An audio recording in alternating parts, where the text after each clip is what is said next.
जय श्री जगन्नाथ।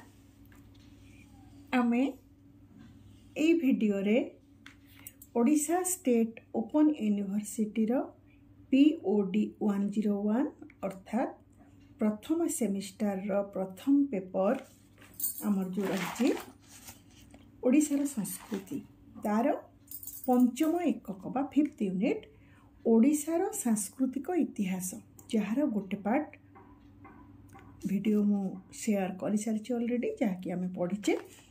आज द्वितीय भाग रे आमे पढ़िबा ओडिशार कला और भास्कर्य, ओडिशार नृत्य और संगीत एवं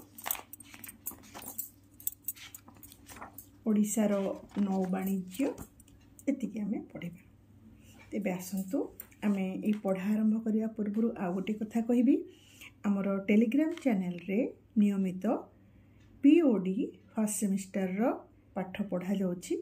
चाहिले जोग देई परिबे। सेठी आमे आमर प्रश्न उत्तर आलोचना, संभाव्य प्रश्नर उत्तर आलोचना, शॉर्ट क्वेश्चन सब किछि आलोचना करिबा। तेबे आसंतु आमे द्वितीय भागटी पढ़िबा ओडिशार कला और भास्कर्य। ओडिशार कला और भास्कर्य एक अमूल्य सांस्कृतिक धारा जहाँ एही राज्यर ऐतिह्य, धर्म और जीवन शैली को प्रतिबिंबित करिथाए। आमे हमर सिलेबस अनुसार वर्तमान आलोचना करिबा केउ केउ कला रे ओडिशा तार पारदर्शिता हासिल करथिला।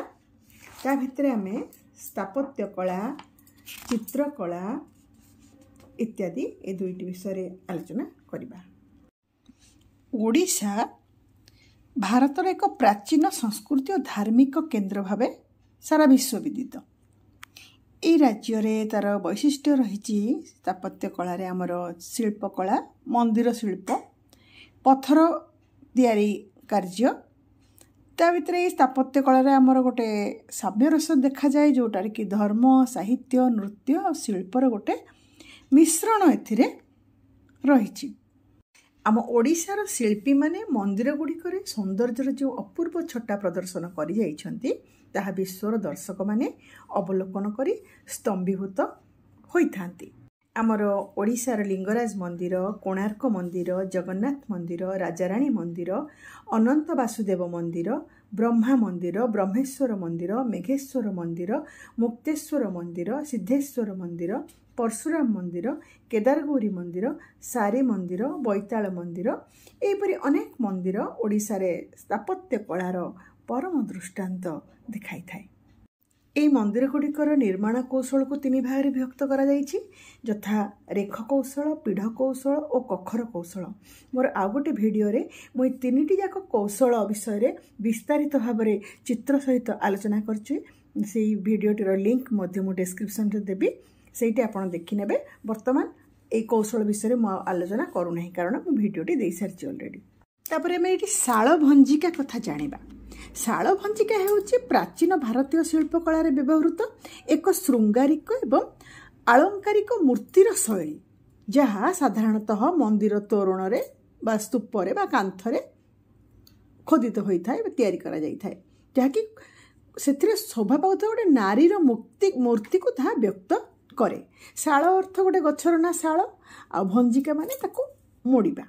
एगुड़िक केउठी अछि आमर कोणार्क मंदिर देहरे खोदित नारी मूर्ति, नारी पुरुषर मिथुन मूर्ति समूह आ नृत्य भंगी चित्रित नारी मानकर मुग्ध दृष्टि, श्रृंगार रसरे परिपूर्ण अनेक मूर्ति आमर मंदिर रे रही। जमती कि लिंगराज मंदिर रे रही जे केश विन्यास करुवा अभिसारिका तार मूर्ति रही। राजा मानकर पंडित सभा और प्रजा मानकर अभियोग शुणुवार दृश्य रही। नारी मानकर फूल तोलुवा दृश्य, से मानकर वीणावादन करुवा दृश्य, आनंदरे पुलकित उठुथिवार चित्र राजाराणी मंदिर देखी। वेशभूषा रही अभिसारिका माने, नारी माने सुख पक्षी सहित क्रीड़ा करुचंती, पुष्पचयन करुचंती।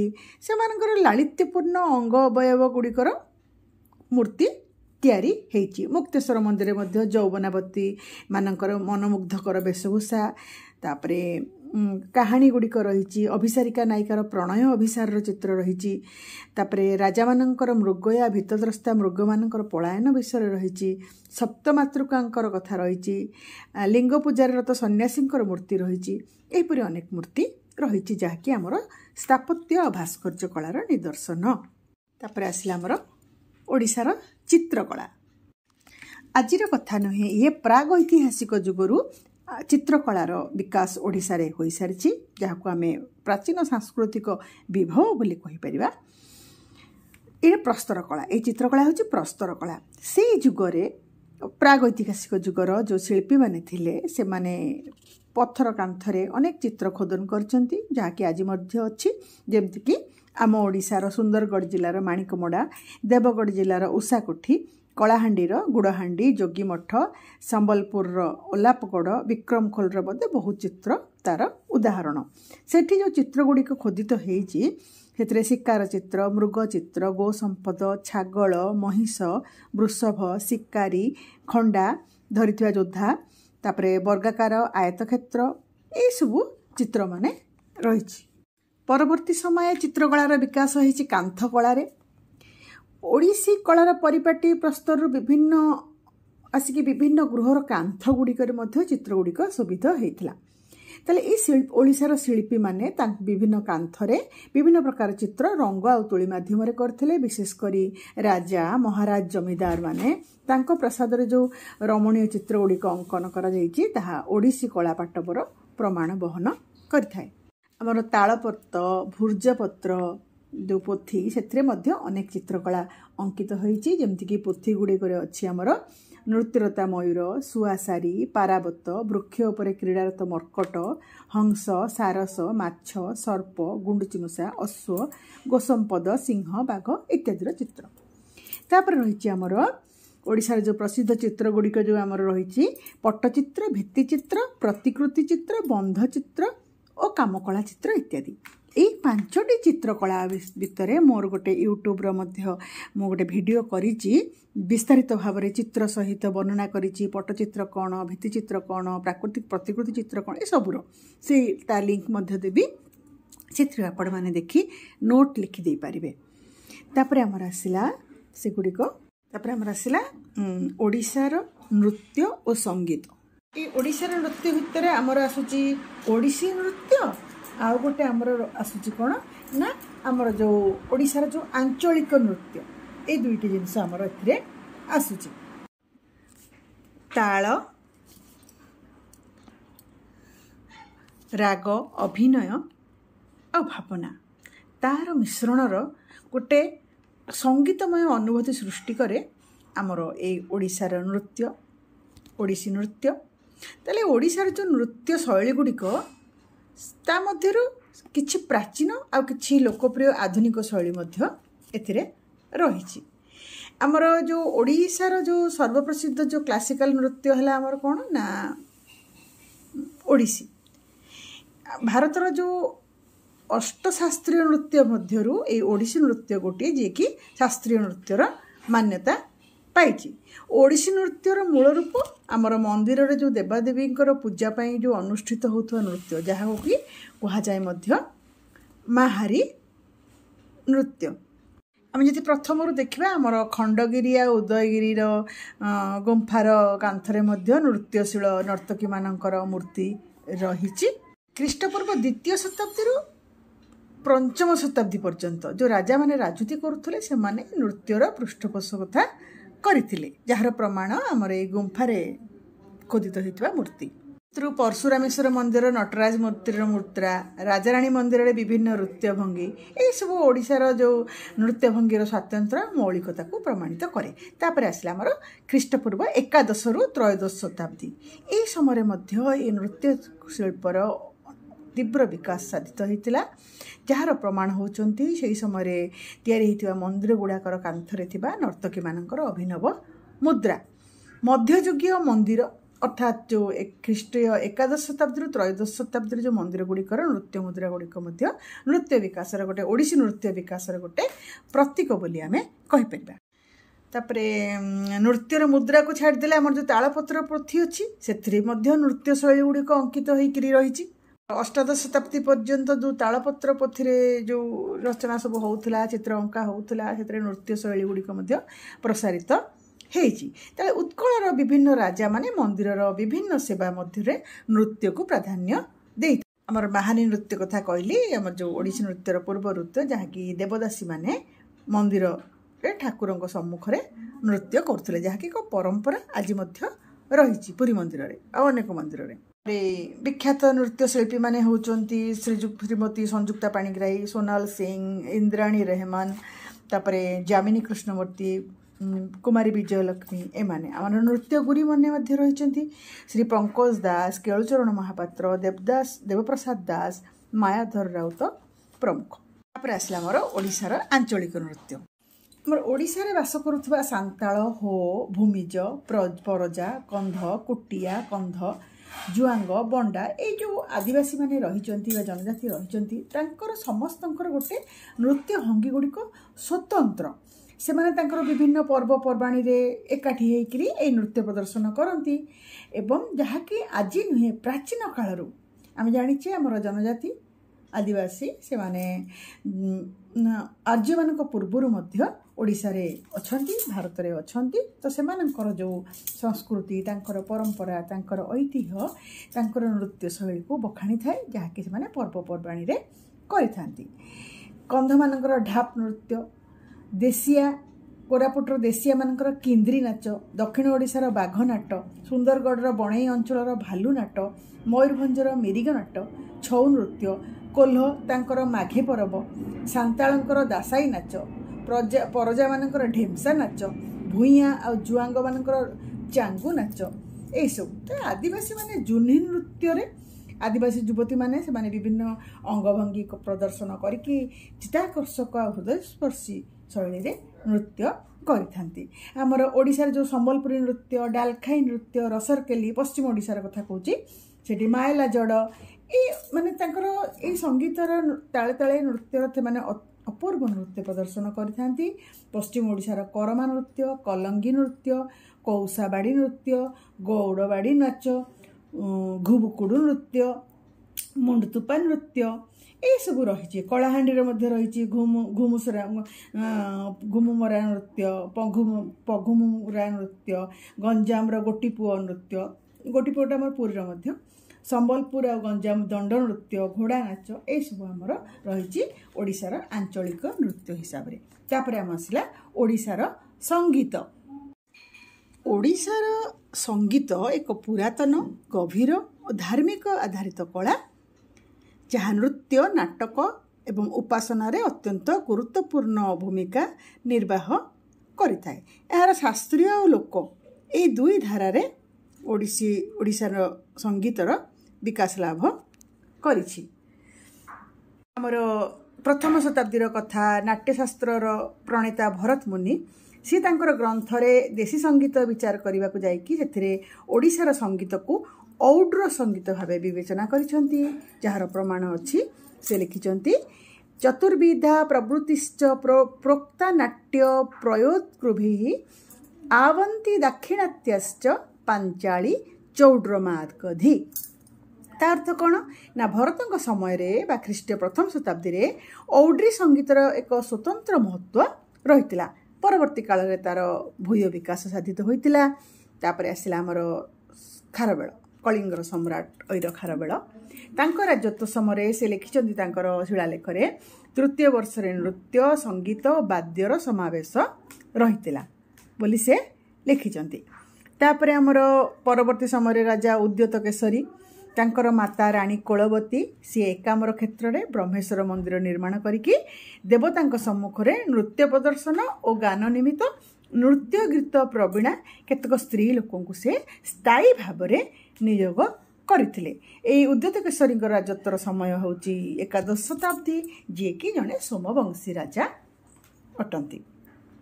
ତାପରେ ଆସିଲା ଆମର ଦ୍ୱାଦଶ ଶତାବ୍ଦୀ, ସେଥିରେ ମଧ୍ୟ ଅନେକ ମନ୍ଦିର ନିର୍ମାଣ କରାଯାଇଥିଲା, ଯେଉଁଠିକି ଚିତ୍ରରେ ସଙ୍ଗୀତ ଗାୟନର ଚର୍ଚ୍ଚାର ପରମ୍ପରାର ମୂର୍ତ୍ତି ଚିତ୍ର ସବୁ ଉତ୍କୀର୍ଣ୍ଣ କରାଯାଇଛି।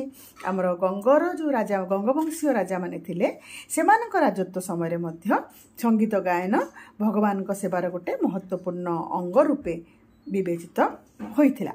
ସେହି ସମୟରେ ମଧୁକେଶ୍ୱର ମନ୍ଦିରର ବିବରଣୀ ସେଥିରୁ ଯାହା ଜଣାଯାଏ ଯେ ଖାଲି ଗାୟକ ଗାୟିକା ନୁହନ୍ତି, ସେହି ସମୟରେ ଓଡ଼ିଶାର ଯେଉଁ ରାଜକନ୍ୟାମାନେ ଥିଲେ ସେମାନେ ମଧ୍ୟ ନୃତ୍ୟ ଗୀତରେ ପ୍ରବୀଣା ଥିଲେ, ତାଙ୍କର ପାରଦର୍ଶିତା ଥିଲା।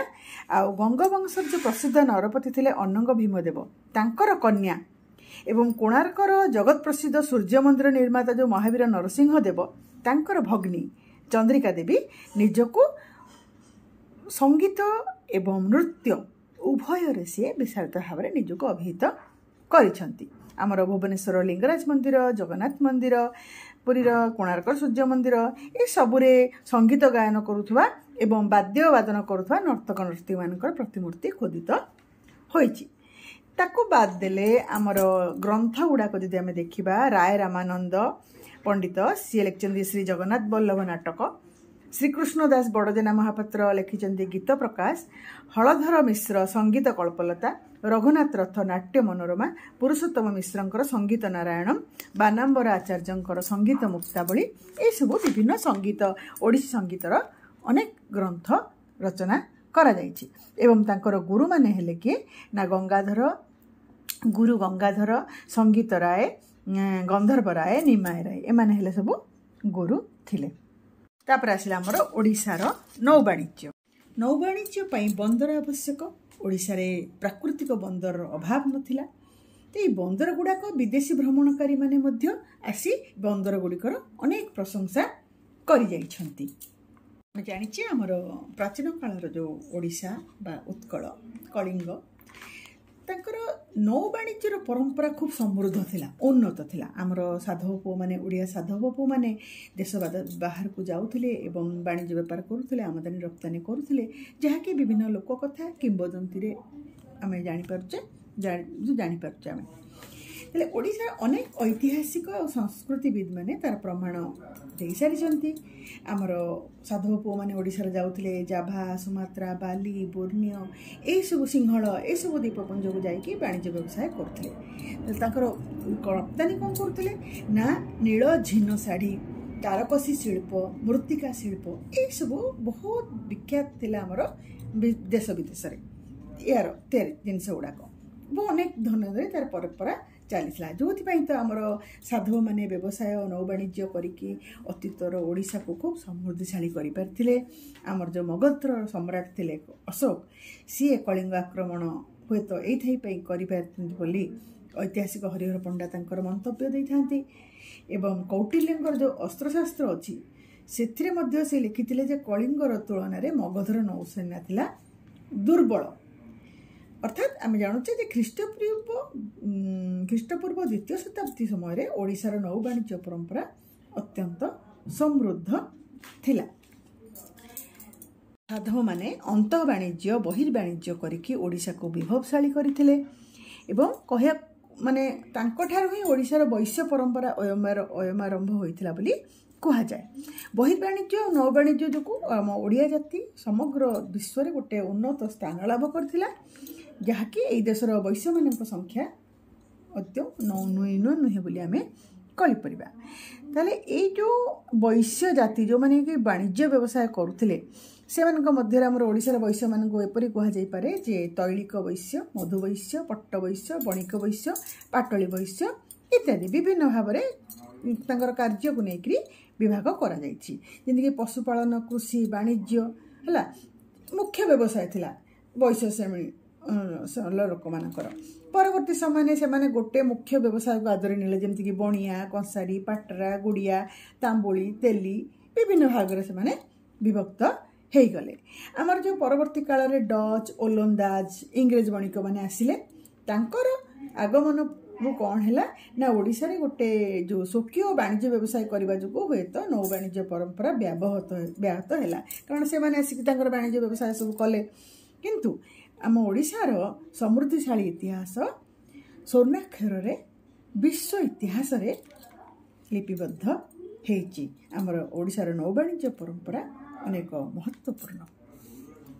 ମୋ ସହିତ ଯୋଡ଼ି ହେଇ ରୁହନ୍ତୁ, ଚ୍ୟାନେଲକୁ ସବସ୍କ୍ରାଇବ୍ କରନ୍ତୁ, ପାଠ ପଢ଼ନ୍ତୁ, ଅନ୍ୟମାନଙ୍କୁ ପଢ଼ିବା ପାଇଁ ଉତ୍ସାହିତ କରନ୍ତୁ। ଧନ୍ୟବାଦ।